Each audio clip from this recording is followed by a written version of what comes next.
جو لوگ چاہتے ہیں کہ بے حیائی کی باتیں لوگوں کے سامنے ظاہر ہو جائیں، بے حیائی پھیلانا چاہتے ہیں تو سن لو نا،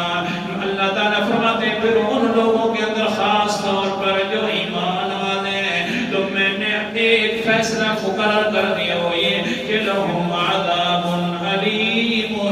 دنیا کے اندر بھی دردناک عذاب اس کو چکھوں گا اور آخرت کے اندر تو دردناک عذاب ہے یہی سینا۔ اللہ جی ہم چھپ کر لیں گے گناہ نہ، اللہ جی ہم تو چھپنے والے ہیں۔ اللہ فرماتے ہیں ہاں چھپ کر کرے گا، دوسرے کو چھپائے ہوئے ہے وہ زہر نہیں کرے گا تو ہو سکتا ہے تیری اور میری سنا ہو جائے۔ جب دوسروں کے سامنے تو زہر